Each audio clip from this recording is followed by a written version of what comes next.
Good morning mga ka-farmers, mga ka-idol. Magpa-spray na tayo ng ating palaya. Yung aking third crop.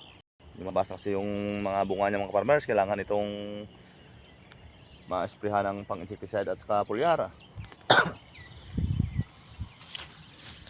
At gagamitan natin itong mga ka-farmers ng Gromor para sa bunga niya, foliar.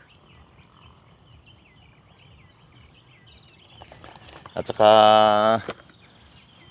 haluan ko ito ng para sa pangtsangaw, yung ating goldratt. At saka dalawang klase yung hilo ko na isasagol mga ka-idol, mga farmers. Mixan ko ito ng destroyer.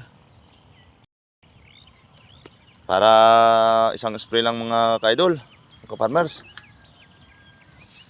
Kasi magpa-spray tayo ng hilo na hindi masyado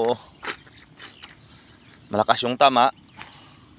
Hindi na mamatay yung mga insekto mga ka-farmers, mga ka-idol.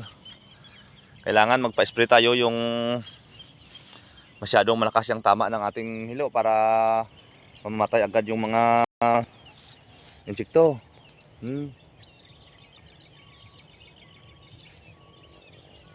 Ito yung ating unang apply ng pag-spray mga farmers sa bunga, foliar at saka pang piyangaw. At mga lipas ng mga 5 araw mga farmers, ating nitong ulitin ng foliar pa rin. Mag-apply tayo ng Armuri siguro. Kasi ito yung kasagaran kong ginagamit, yung para sa bunga niya, Armuri.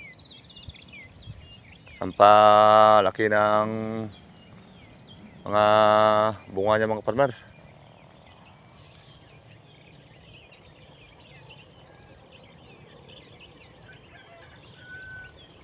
Sa mga solid followers ko pala dyan, maraming salamat ulit sa inyong pag-suporta sa akin mga farmers, mga idol.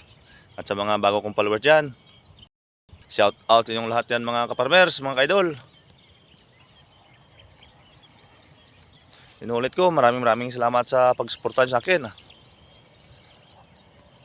God bless all. Bye bye.